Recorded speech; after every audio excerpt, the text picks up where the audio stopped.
Ես ողջունում եմ մեր բոլոր ռադիո լսողներին եւ ռադիո դիտողներին, դուք դիտում եւ լսում եք Գործարար Ալիքը, տաղավարում աշխատում է Լիաննա Խաչատրյանը։ Այսօր մեր հյուրն է Բեռլինի կիրառական գիտությունների համալսարանի պրոֆեսոր, դոկտոր հարկային խորհրդատու Սաթենիկ Մելքոնյան։ Ամեն ինչ ճիշտ է։ Սաթենիկ, այսօր խոսելու ենք հարկերի մասին, որովհետեւ որքան էլ որ տարօրինակ կհնչի, վերջին տարիներին Հայաստանում սա շատ հետաքրքիր անգամ քաղաքական դիսկուրսի մաս դարձավ։ Մինչ այդ գոնե իմ տպավորությամբ հարկը դա այն բանն էր, որից ամեն իրեն հարգող քաղաքացի պետք է որքան հնարավոր է խուսափեր, բայց հետո սկսեցին դիսկուրսներ փոխվել, հերոս հարկատու, որի մասին մենք այսօր հույս ունեմ կխոսանք, բայց նախ եւ առաջ, հիմնական հարցը։ Իմ տպավորությունն է, որ մինչև հիմա Միջին Հայաստանի Հանրապետության քաղաքացին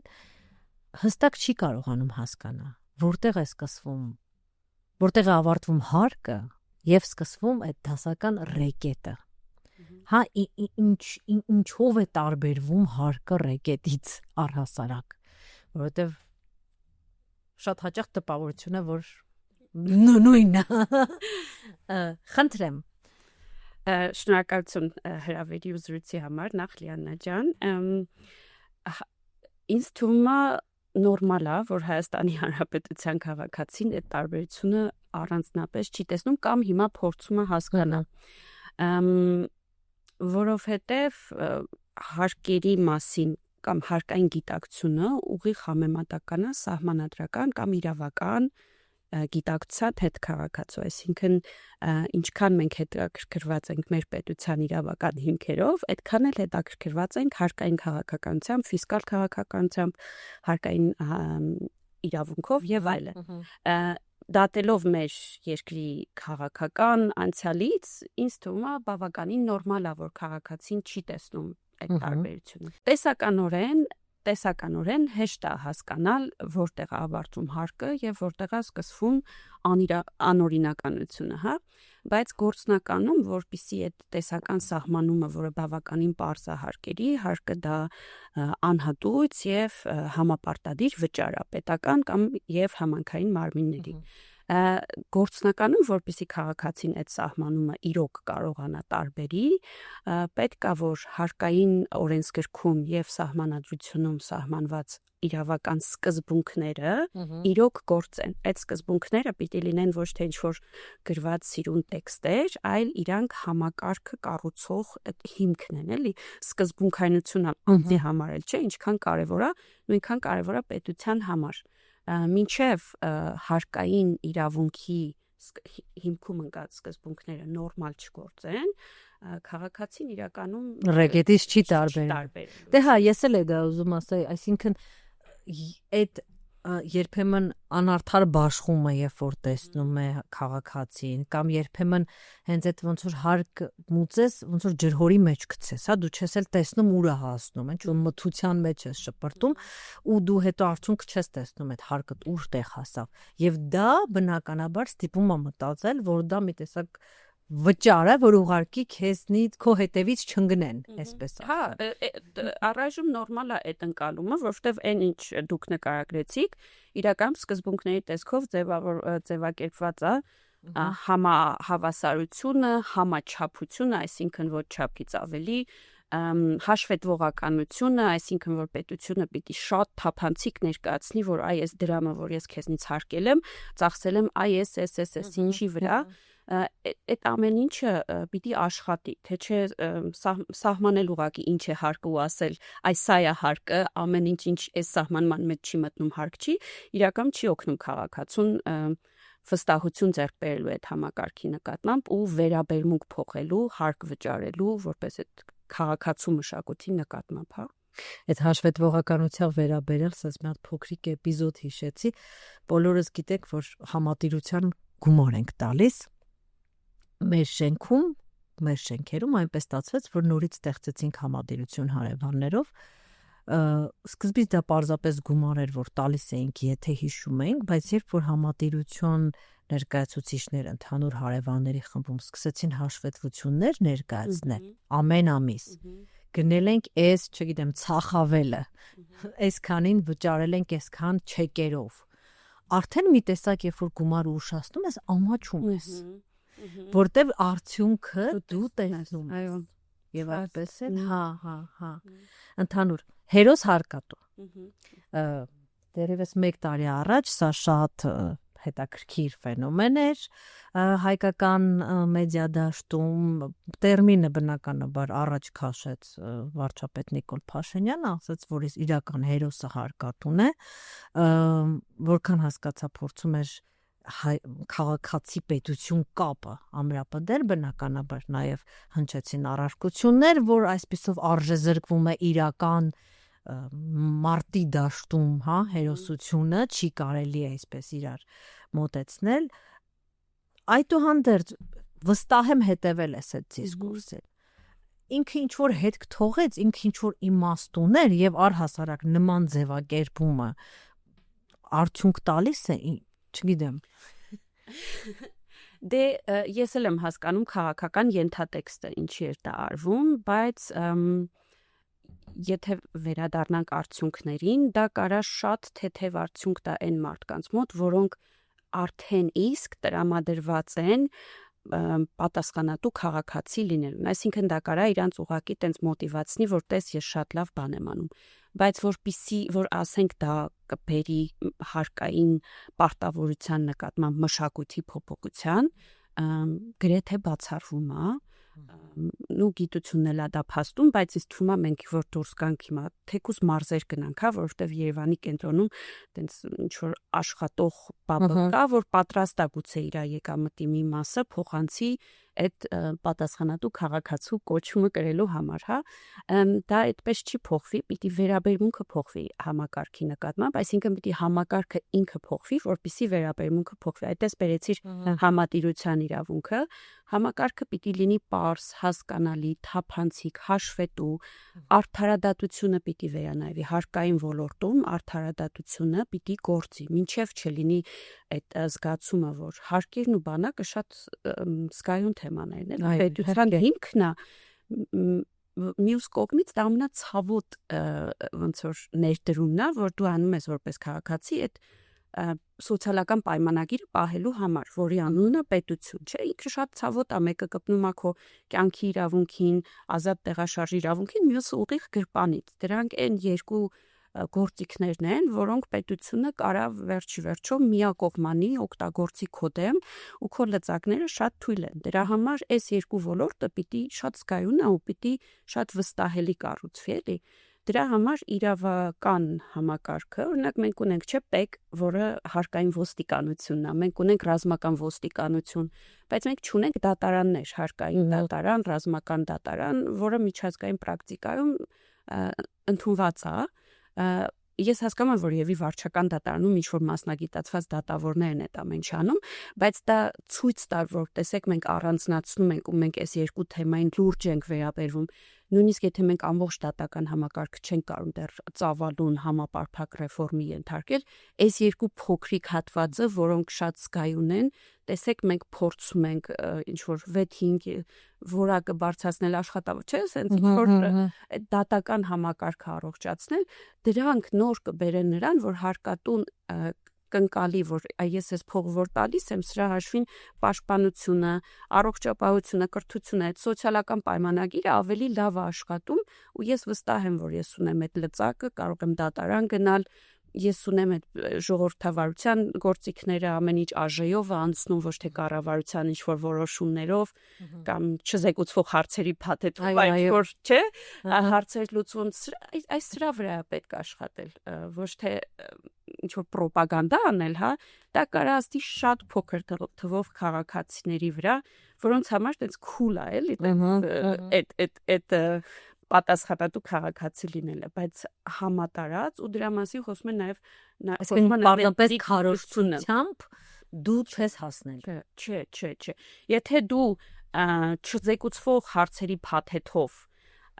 ակնհայտ ոնց ասեմ, հակաժողովրդական, հա, տենց ոչ համաչափ, ոչ այդ ամբողջ սկզբունքները, որը հարկային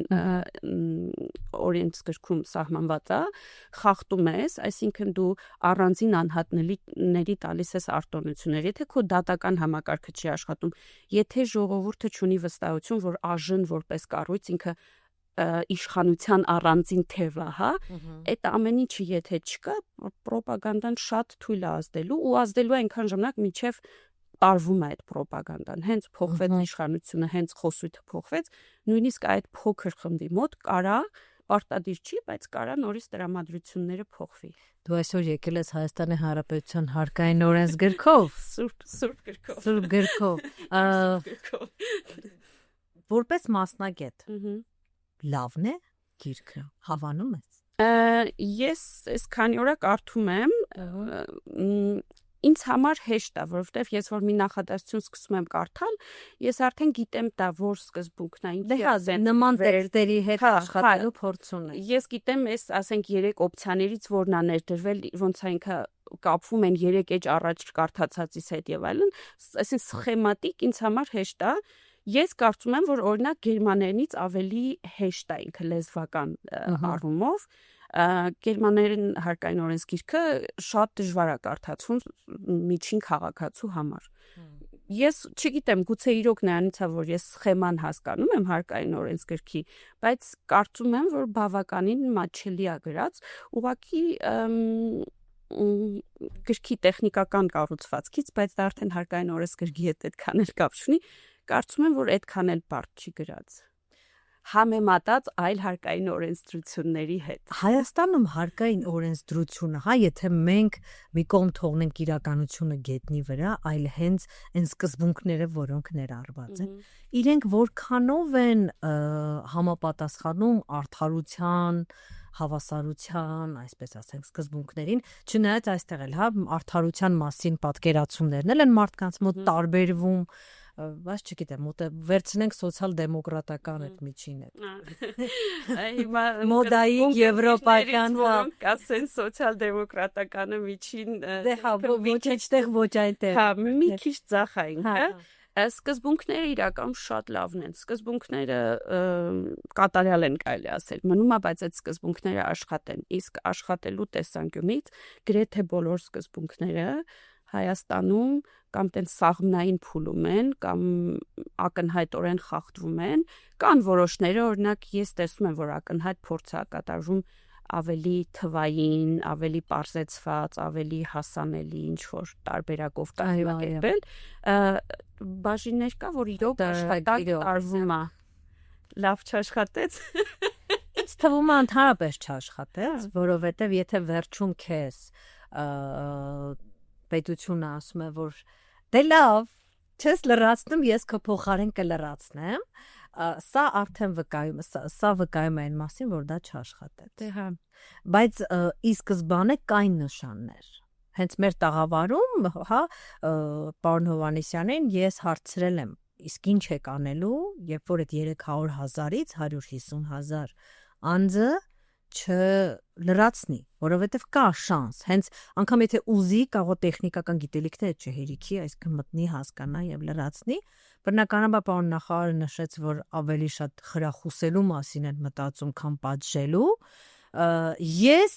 անձամբ ներքուստ լրելի այն արեցի այն հետևությունը, որ չեն մշակված ոչ մի պատժիչ մեխանիզմներ, որովհետև պարզապես անհնարին է մշակել, չգիտեմ, եթե սպասում էին, որ 300,000 մարդ պետք է լրացնի, ասենք 100,000-ին պատժելու ինչ մեխանիզմ պետք է դու ունենաս,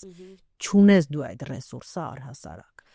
Դրա համար հա ես կարծում եմ ծախող։ Հա, ես մի քանի նախկին հարցազրույցներում դեռ որ նոր էր համակարգը, ասում էի, որ չեմ հավատում, որ կաշխատի, որովհետև այնպես ինչպես ինքը ներդրվեց, ինքը գրեթե դատապարտված էր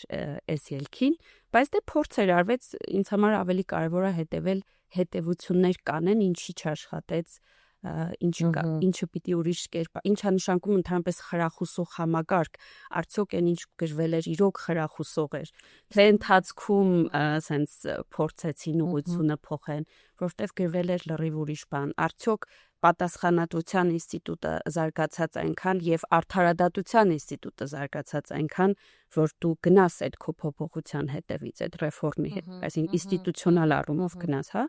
Դրա համար պետք է նախ համակարգի վրա աշխատել նաև վրա, որ այս ձևակերպված սկզբունքները աշխատեն, դրանից հետո փոփոխությունները շատ ավելի հեշտ են տրվում, մենք միշտ շուտ հակառակ կողմից ենք գալիս, էլի, բայց դե այդուհանդերձ թվայնացումը վատ միտք չի։ Այո, ասեցի, դա օրինակ շատ լավ աշխատում, Եվրոպայից էլ լավ է երբեմն աշխատում, ես կարծում եմ, ու շատ ավելի ջանքաներ տրվում, այդ մասով լրիվ համաձայն եմ, որ շատ լավ ենք աշխատում։ Գերմանիայում հերոս հարկատուները ընդհանրապես գոհ են հարկային համակարգից։ Ուզում հասկանամ, մենակ մենք չենք սիրում պետությանը փող տալ, թե դա համամարտկային երևույթ է։ Դա համամարտկային երևույթ է միանշանակ։ Նորից պետությունն ու բանակը մենք սոցիալական էակներ ենք, մենք հասկանում ենք, որ ինչքան մեծ խմբերով աշխատենք, այնքան մեզ ավելի լավ էլի այդ Խնդրել է, որ այդ խմբում մենք քիչ աշխատենք։ Այո, հենց բայց խումբը սահմանեցինք, ասացինք այս մենք ենք, այդ մենքի ներսում մենք շատ արագ էգոիստ ենք դառնում։ Մենք ասես փորձում ենք թող այն մեկը անի, լավ, ես վերջում եթե հնարավորություն ունի։ Իսկ հարկերն ու բանակը այդ առաջի թեմաներն են, որտեղ հենց մենք մեր սոցիումը, պայմանագիրը, սահմանադրությունը, տարբեր ժամանակներում տարբեր ձև է դարել, սահմանում ենք, ներսում սկսում ենք էգոիստանալ։ Որպեսզի այդ վերաբերմունքը փոխվի, պետք է փոխվի վստահությունը պետության եւ հարկային համակարգի նկատմամբ։ Այսինքն պետությունը պետք է աշխատի նրա վրա, նորից պարզություն, հավասարություն, համահարթություն, չգիտեմ, արդարադատություն, հաշվետվողականություն, պատասխանատվության համաչափություն եւ պարտադիրություն, այսպես տարբեր սկզբունքներ կան, ու ըստ դրա է փոխվում իրականում գիտությունն էլ դա ակնհայտ ցույց տալիս, որ հարկերի նկատմամբ վերաբերմունքը ուղիղ համեմատական է նրան, թե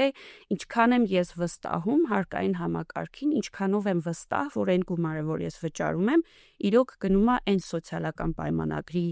սպասարկման ծախսերի վրա, որոնք ձևակերպել ենք թե սահմանադրությունում, թե բյուջեում եւ այլն եւ այլն։ Ժպտում ես արդեն իսկ, որովհետեւ հա, այդ ամեն ինչը չկա ստեղ, բայց այդպես չէ՞ որ գերմանցիները միշտ սիրում են հարկ վճարել կամ գերմանցիները միշտ օրինապահ են, դա տենց համակարգից է կախված։ Ավելի ճիշտ է խոսալ նրա մասին, որ գերմանական համակարգը վստահելի է, հիմա մի քիչ կաղում է տեղեր, բյուրոկրատիան եկել այստեղ է հասել, դա լրիվ ուրիշ խնդիր է, դա էլ հակառակ էֆեկտն է էլի տալիս, բայց պետք է խոսալ նրա մասին, ինչքանով է համակարգը վստահելի, որ գնանք սկանդինավյան երկրներ, էլ ավելի են վստահում, էլ ավելի են մարդիկ պատրաստ հարկեր վճարել, քան Գերմանիայում։ Իջնենք հարավային Եվրոպա, նվազում է այդ ամեն ինչը, այսինքն մարդիկ ամենտեղ նույնն են։ Համակարգը ինչքան լավն է, այնքան հարկային մշակույթը, հարկային համակարգի նկատմամբ դրական վերաբերմունքը ուղիղ կորելացվում է այդ համակարգին։ Ես որ խոսում եմ մտածեցի, որ երևի թե կարելի է այդ եթե ինչ որ ձևով հնարավոր է հաշվել, թե որ երկրներում մարդկանց այսինքն հարկից խուսափողականությունը ինչ տոկոս է կազմում, եւ այդ տոկոսը ուղիղ համեմատական կլինի պետության հանդեպ անվստահության ավելի ճիշտ, հա։ Հարկից խուսափելը դժվար է քանակապես հաշվել, բայց ուղիղ հարցումներ կան, OECD-ն էլ ունի հետազոտություններ, ամեն երկրում էլ գրեթե 30% տենց մարդկանց խումբ կա,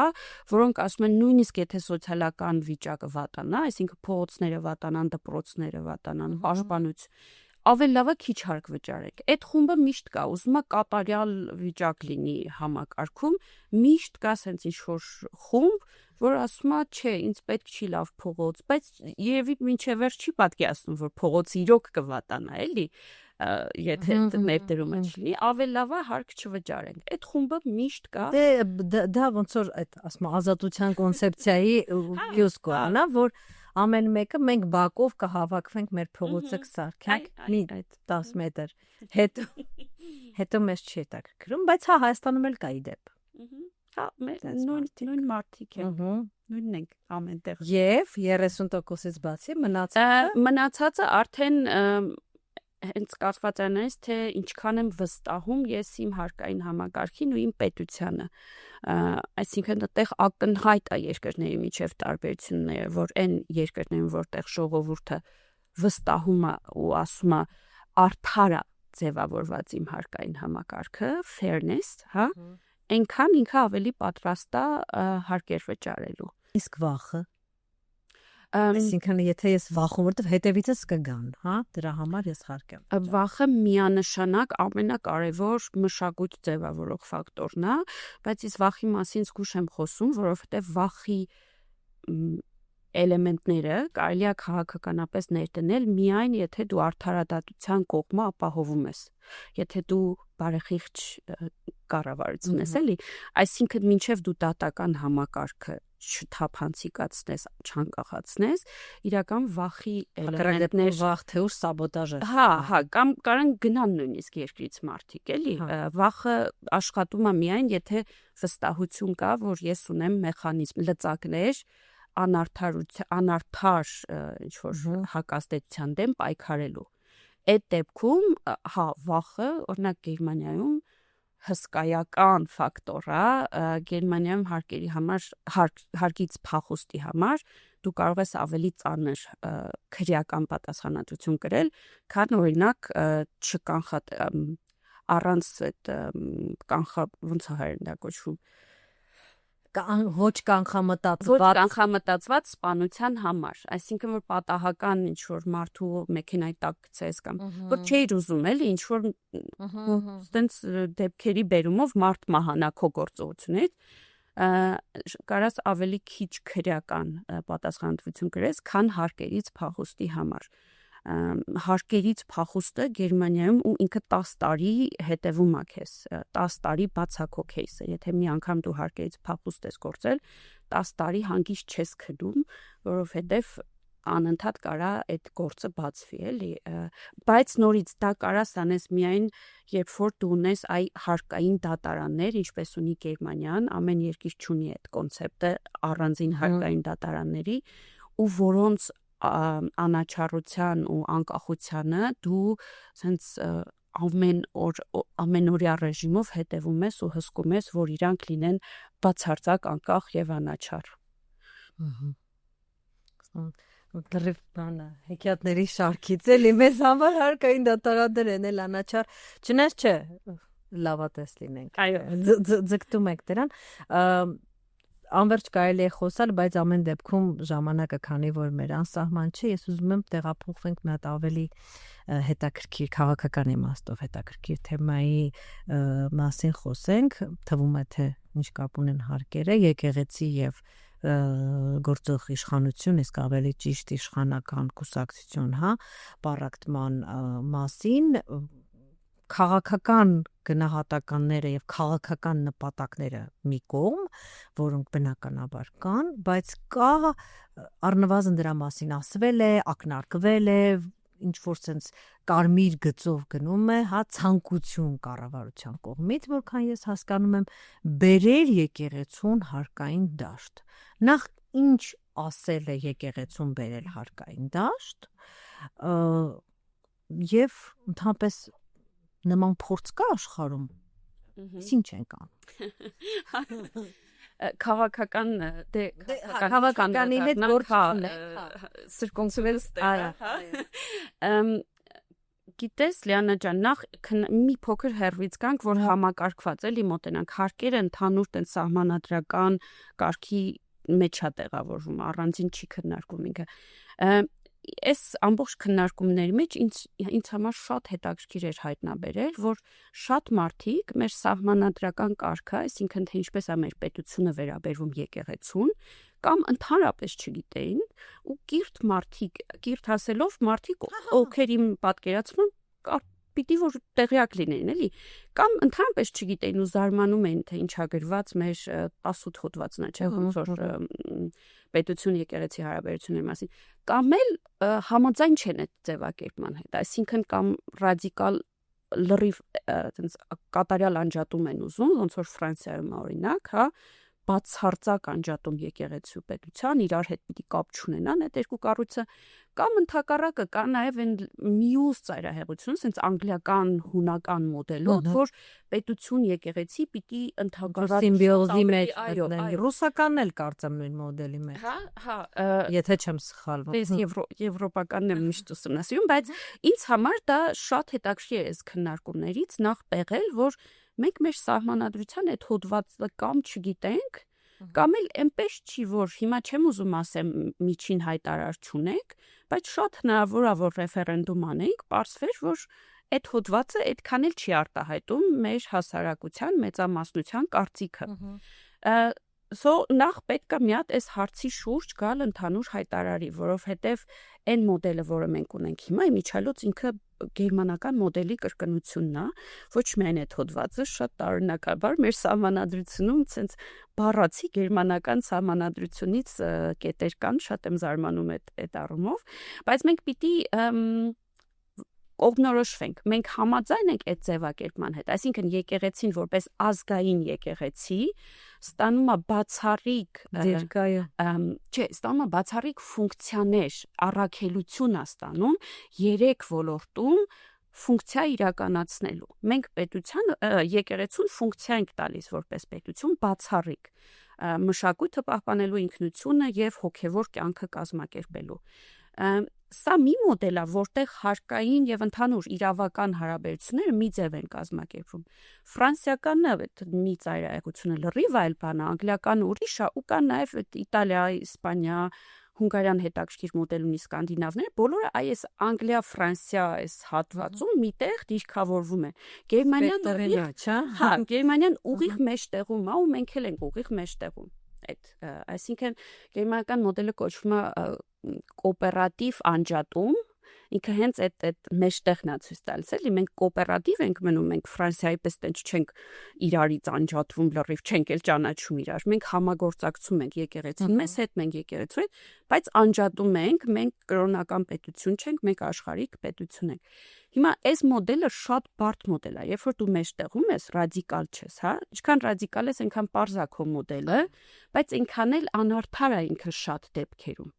Երբ որ դու փորձում ես կոմպրոմիսային մոդել ստանաս, բերում ես ամեն ինչ մեջտեղ, ծայրերը ձգում են, չէ՞, անդադ, իրանք անդադ փորձելու են ձգեն, դու պիտի հասկանաս, որ դու բարդ խաղ ես խաղում, բարդ ֆունկցիոնալ խաղ ես խաղում։ Դու չես կարող օրենքում գրես բարդ կանոն ու խաղաս պարզ խաղ, այնց կացինով այնց կտրես, ջարդես, շրես, էլի։ Եթե դու չպատրաստ ես բարդ ֆունկցիաների, ավելի լավ է դու իրոք վերցնես ինչ որ ռադիկալ մոդել ու ասես հետո մի 50 տարի հետո կնայենք, եթե կարում ենք ավելի նուրբ, դիվանագիտական, կոոպերատիվ հարաբերություններ ստեղծենք, օքեյ, բայց հիմա չենք կարում, ավելի լավ է ճգնաժամի չբերենք մենք սիրուն ձևակերպումներով, որոնք հետո չեն աշխատելու։ Քան այս վիճակը։ Հիմա դա պիտի մենք բարձենք սահմանադրական մակարդակում։ Մի հատ հասկանանք,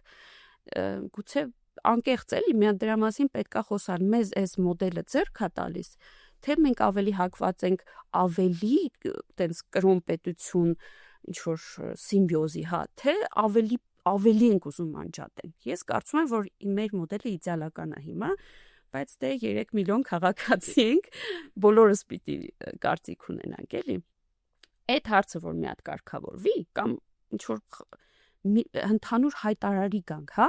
դրանից հետո նոր կարելի է խոսալ նրա մասին, թե ոնց ենք մենք կառուցում պետություն եկեղեցի հարաբերություններ։ Եթե մնում ենք այսօրվա մոդելում, որը մենք ունենք, այսինքն ինքը որպես ազգային եկեղեցի բացառիկ առաքելություն ունի, դե դեռևս այլ մոդել չի առաջարկել, այսպես ասած։ Բայց զրույցներ կան, հաջորդ սահմանադրությունը, եթե ի վերջո առաջարկվի, կտեսնենք այնտեղ ինչ կգրեն, ինչ առաջարկներ կհնչեն, բայց տենց բացահայտ հա չկա։ Բայց նույնիսկ վարչապետի խոսքի մեջ ես անդադ sense հիմա ինքը ավելի sense դեպի ֆրանսիական ատամ, թե դեպի անգլիական ատամ, թե մնում եք sense վիճակ է, էլի, ու քննարկումներն էլ են այդպես։ Եթե մնանք այսօրվա մոդելի մեջ, հա, եթե մեր սահմանադրությունը չի փոխվում ու մենք համաձայն ենք այդ մոդելի հետ, ինքը կոոպերատիվ է, ինքը որպես համագործակցություն է ձևակերպված, այսինքն մենք չենք կարող իրական տենց շատ ընդդիմադիր լինենք իրար, հա, պետությունն ու եկեղեցին, ու եկեղեցին պիտի հասկանա, որ դրանից ավելի շատ ինքնատուժելու, որովհետև հարկերն ու բանակը այսօր պետությանն են, էլ Իրանը չեն, էլի, ուժեղ կողմը պետությունն է։ Այսինքն պիտի ինքը գնա ինչ-որ մի կերպ կոոպերացիայի, ըստ սահմանադրության էլ պիտի գնա ինքը կոոպերացիայի, բերել հարկային դաշտ, անկեղծ ասած ինձ համար մի քիչ տարօրինակ այս ձևակերպում, որովհետև եկեղեցին արդեն իսկ հարկային դաշտում է։ Այլ բան, որ գուցե դա դեռ չի կիրառվել նորմալ, բայց օրենքի մակարդակում ինքը հարկային դաշտում է, պիտի լինի։ Ես լսել եմ, որ նույնիսկ իրավական տեսանկյունից խնդիրներ կան, կանոնագիրքը գրանցված չի, որպես կրոնական կազմակերպություն ինքը նույնիսկ գրանցված չի, գուցե որպես չգրանցված կազմակերպություն ինքը նաև չի վճարում հարկեր, բայց իր օրենսդրական տեսանկյունից եկեղեցին վաղուց հարկատու է։ Ու դա բոլոր երկրներում է այդպես, դա ինչ որ տենց ռեֆորմ չի, էլի 21-րդ դարում հեղափոխական միտք չի բացարձակ, ավելի զարմանալի է, որ դա փաստորեն գուցե եւ ամբողջությամբ չի գործել մինչեւ հիմա։ Այնպես որ ես դա համարում եմ բացարձակ նորմալ, որ եկեղեցին հարկվի։ Հիմա բայց նրբություն կա։ Մի ոլորտ կա, որտեղ եկեղեցին շահութահարկ չի վճարում, դա ոչ առևտրային գործունեությունն է։ Նույն կերպ ոնց որ ՀԿ-ները իրենց այդ կանոնակարգով, կանոնագրքով սահմանված գործունեության համար շահութահարկ չեն վճարում, միակ, չէ, ազատված են այդ մասով։ Ես վարչապետի վերջին այդ բարեկարգման թե եկեղեցու կանոնագրքի փոփոխության հետ կապված առաջարկները այդպես եմ հասկանում, որ եկեղեցին ամբողջությամբ բերում է շահութահարկի դաշտ, բայց պետությունը այդ շահութահարկը նորից հետ է տալիս եկեղեցու։ Այսինքն նախ հարկում ենք, հետո պետությունը հետ է տալիս հարկը եկեղեցուն։ Այդպես է։ Ո՞րն է տրամաբանությունը նմանի։ Տրամաբանությունը թափանցիկությունն ու վերահսկողությունը բարձրացնելն է, որովհետև եթե մի բան ենթակա է հարկման, ինքը ենթարկվում է հարկային վարչարարության, այսինքն ՊԵԿ-ի հարկային ոստիկանության, դա ազդեցության տակ է հայտնվում։ Ես կարծում եմ, որ դա անիմաստ գործողություն է, այդ փող հավաքել նորից հետ տալը, նախ եկեղեցին վճարի, հետո դու հետ տաս։ Եթե նպատակը իրոք այնա, որ բարձրացվի թափանցիկությունը եկեղեցու ներսում, հասկանանք կոռուպցիա կա, չկա, ոնց է աշխատում, կարելի է ընդամենը ամբողջ շահույթը ներառել հարկային բազայի մեջ շահութահարկի, բայց տոկոսադրույքը սահմանել 0%, այսինքն շահութահարկի տոկոսը լինի այդ ոչ առևտրային մասի համար 0%։ Այդ դեպքում պետք չի փոխանցել, բայց պահպանվում է այդ վարչարարության, աուդիտի, ստուգումների բոլոր մեխանիզմների, որոնք նախատեսված են հարկային օրենսգրքով, կիրառման մեխանիզմը։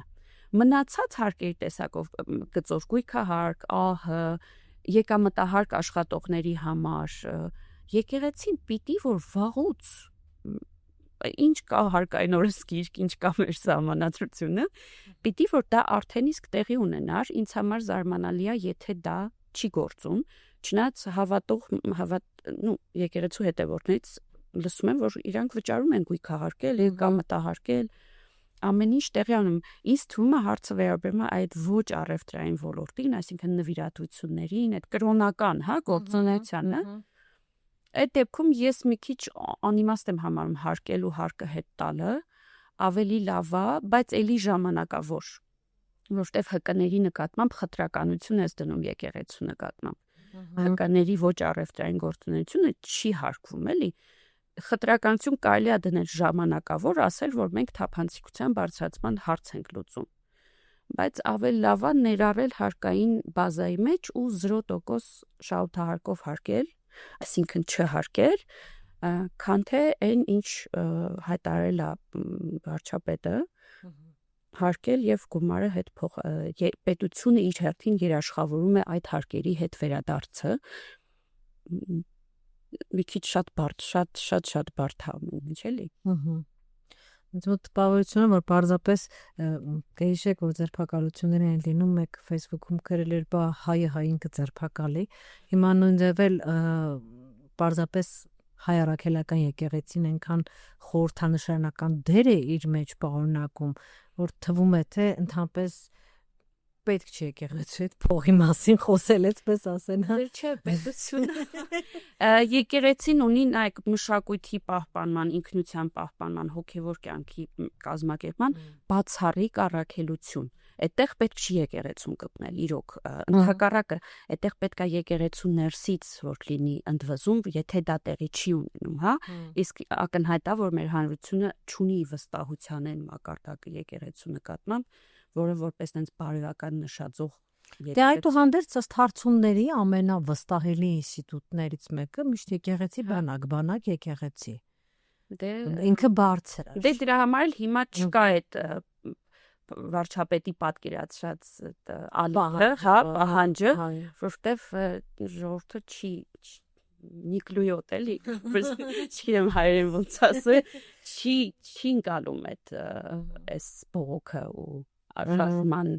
դրդապատճառները, այսպես ասած։ Սրույցը սկսելուց առաջ նշեցիր, որ գոյություն ունի եկեղեցու հարկ որպես առանձին գաղափար։ Ինչ է սա, ես օրինակ առաջին անգամ լսում։ Ես գիտեմ եկեղեցին հարկել։ Հա։ Եկեղեցու հարկ։ Եկեղեցուն հարկելու մասին դե խոսացինք, հա։ Եկեղեցու հարկը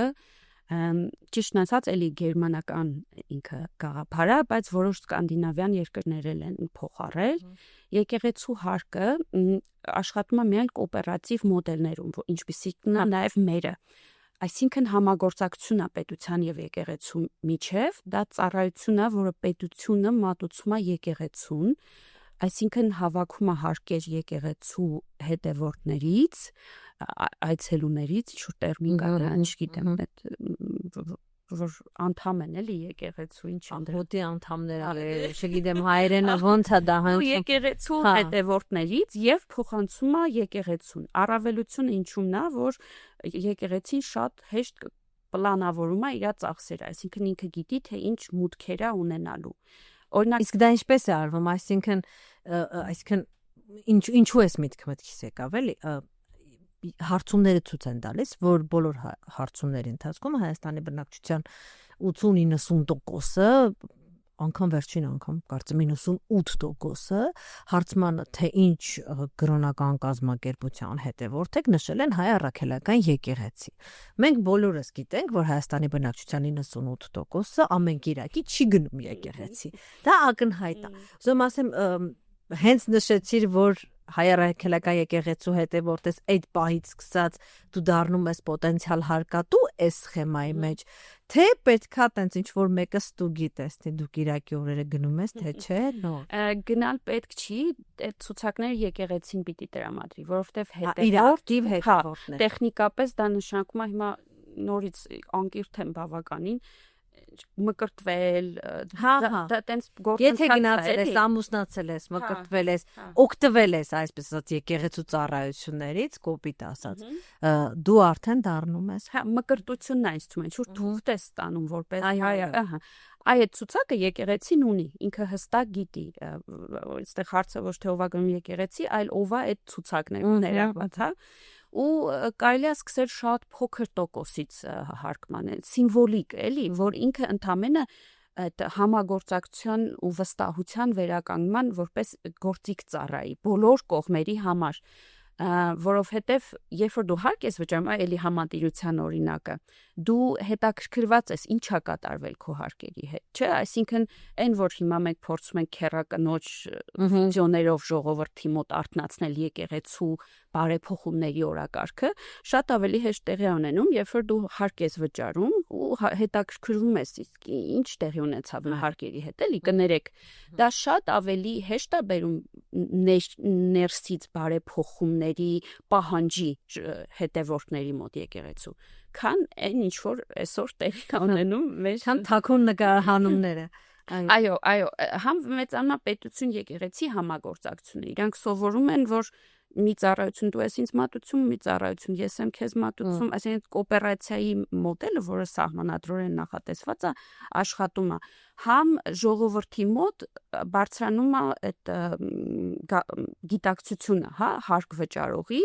որ համ պետությանն եմ տվել, այդ հարկը փոխանցվել է եկեղեցուն, ես համ քեզնից եմ ուզում հաշվետվություն, համ քեզնից եմ ուզում հաշվետվություն, ինչ եք արել այդ փողերը։ Նորից գուցե հեքիաթի ժանրից եմ Չէ, Ստեփան տեսակ մեխանիզմը, որը բերում է այդ մշակույթի փոփոխության, էլի, քերակնոջ վիդեոն չի բերում մշակույթի փոփոխության, ընդհակառակը բերում է սենց մարդիկ չեն ուզում դրա այդ գործոնը։ Հա, իսկ no taxation without representation, էլի տենց սկզբունք կա, երբ որ ես հարկը տվեցի, ես ուզում եմ ներկայացված լինել։ Դա այդ լեգիտիմության, ժողովրդավարության գործիք է, էլի։ Ես ուզում եմ իմանամ ինչ տեղի ունեցավ իմ փողի հետ, որը ես տվեցի։ Դա շատ ավելի արագ կբերի, օրինակ եկեղեցու ներսում ինչ որ խորհուրդների ձևավորման, այդ ժողովրդի ներգրավման որոշ, ասենք, իրանց այդ տեղական այդ քահանաների ընտրության եւ այլն, այդ եկեղեցու ներգրավվածությունը, հա, ժողովրդի շատ ավելի հեշտ կկազմակերպվի, բայց նորից սկզբունքները պիտի պահպանվեն, թափանցիկություն, հաշվետվողականություն, այդ սկզբունքները բառեր չեն, էլի, եթե դրանք չեն գործում, ինչ հարկատեսակից էլ խոսանք, վերջում կարա ճգնաժամային վիճակի։ Այստեղ շատ հետաքրքիր է, որտեվ կա, չէ, այդ առնվազն տենց եկեղեցի հաճախող հավատացյալների մոտ, եւ ես դա Հայաստանում էլ եմ տեսել, կա այն մտայնությունը, որ 10% քո եկամուտից տալիս ես եկեղեցու։ Սա բնականաբար հիմա չկա նման օրենք, բայց ես գիտեմ հավատացյալ մարդկանց, ովքեր իրենց եկամուտի 10%-ը նվիրաբերում են եկեղեցուն իրենց ցանկությամբ։ Ժամանակին դա եղել է այսքան բոլորի համար, հա, մեծ հաշվով։ Ստացվում է, որ պետությունը գալիս է, կանգնում է քաղաքացու եւ եկեղեցու արանքում, ասում է ես այդ 10%-ի մուտքերն ու ելքերը պիտի վերահսկեմ։ Պետությունա բա։ Ձեր հարաբերությունները այդ բան կա է Հայաստանում, տենց նամուսով աղջիկները, որ հանդիպում են ինչ որ տղայի հետ, եղբայրը 2 մետր ենկում հետևում։ Հիմա ոնց որ դրանից դե պետությունա բա, ասենք, դե պիտի բայց սկզբունքները պահվեն, Լիանա ջան, եթե դու չես ապահովում արդարադատություն, եթե ժողովուրդը չի վստահում քեզ որպես պետություն, դա ընկալվելու է որպես ոստիկանություն, որպես բան, էլի, ինչ որ տենց էլի մտան մեր հարաբերությունները։ Դա ընկալվելու է որպես մտան մեր մեր տուն։ Դե այդպես պիտի չլինի, ինքը ծառայությունն է, ինքը թափանցիկությունը բարձրացնելու, հետո նայեք, ոչ հավատացյալ մասը ինքն էլ է, չէ, հիմա ֆինանսավորում եկեղեցին, որովհետև ընդհանուր հարկերից է փոխացում։ Այդպես նաև սոցիալական պայմանագիրն ավելի լավ աշխատում, որովհետև եկեղեցին ֆինանսավորվում է եկեղեցու հետևորդների ցավակված հարկերով, ոչ թե ընդհանուր հարկերով։ Այդ խնդիրը Եվրոպայում կա, այն երկրներում, որտեղ այդ հարկատեսակը չկա,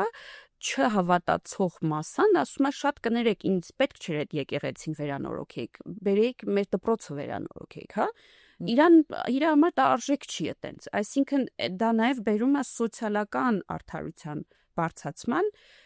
կարելի է ներգրավվածության համար, էլի հարկային համակարգի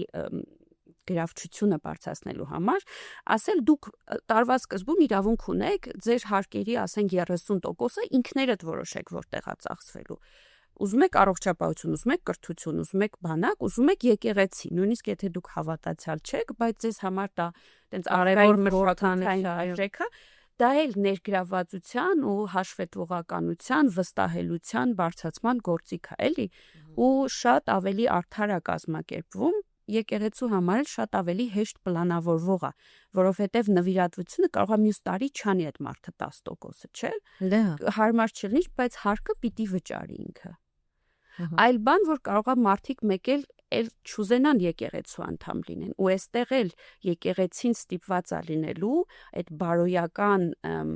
այդ պլանկան, հա, իր պահի, որ մարդիկ ուզենան լինեն իր անդամը։ Նորից ինքը շատ ավելի խթանիչ է լինելու, որ եկեղեցին ներսից առողջանա, մարդամոտ դառնա, ծառայի այդ հոգևոր կյանքի կազմակերպման իր առաքելությանը, քան այն ռոպագանդա, այն ամենի, որ տեսնում ենք այս։ Այդուհանդերձ ես հենց հիմա դուք խոսում եք, մտածում եմ, լավ, ինչպես կհակադարձեն ձեզ, մտքից գալիս է հետևյալ հակադարձումը, որ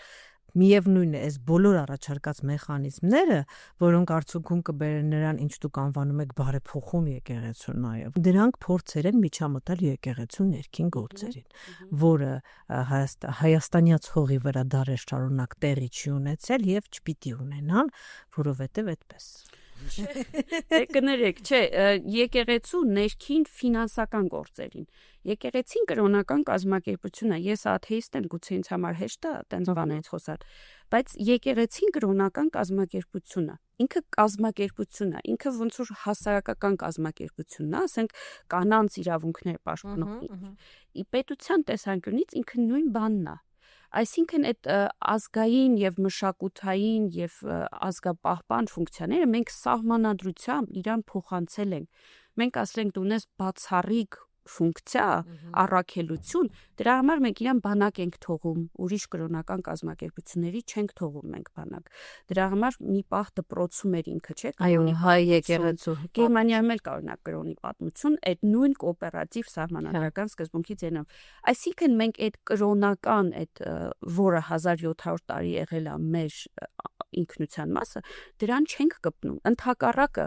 մենք ուզում ենք թափանցիկ լինի, որ այսօրվա աշխարհիկ կյանքում ժողովուրդը շարունակի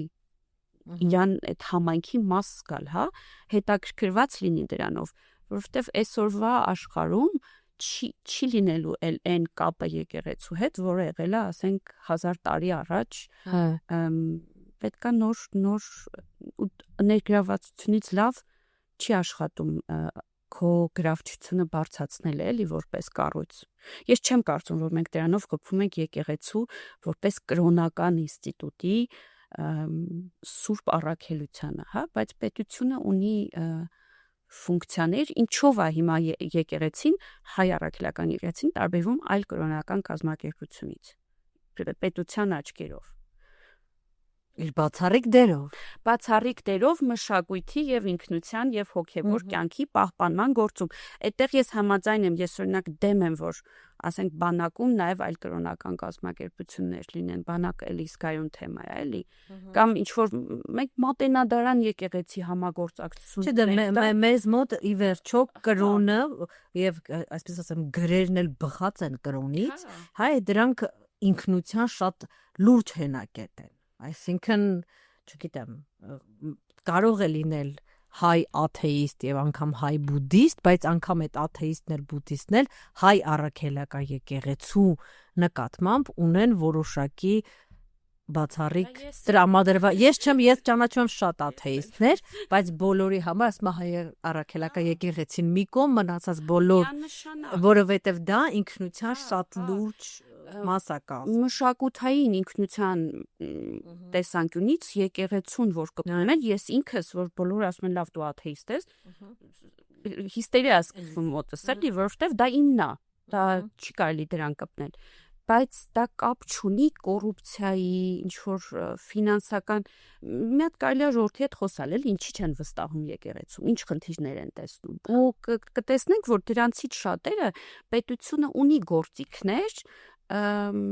կառավարելու, բայց պետությունն էլ դա պիտի լավ անի ախր, էլի, նորից այդ սկզբունքները պիտի պահվեն, պիտի զարգացվեն, անընդհատ լավացվեն։ Ուղղակի որ ասենք, քուլ, մենք իրավունք ունենք եկեղեցուն հարգելու, հեսա տես ինչ ենք անում, դրանից էլ վստահությունը ոչ մի այդ եռանկյունու մեջ ոչ մի ուղղությամբ չի բարձրանա, ընդհակառակը։ Շատ լավ, շատ շնորհակալություն, խոսեցինք մոտ 40 րոպե, հույս ունենք մտածելու տեղիք տվեցինք, հարկերի մասին մաքսիմալ փորձեցինք հետաքրքիր խոսենք, որովհետև այո,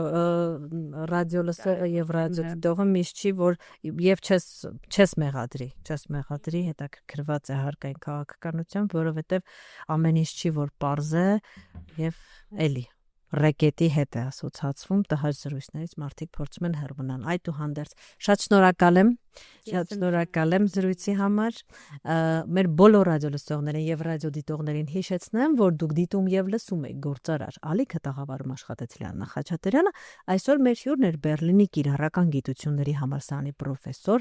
դոկտոր, հարկային խորհրդատու Սաթենիկ Մելքոնյանը։ Շնորհակալ եմ։ Ես եմ շնորհակալ։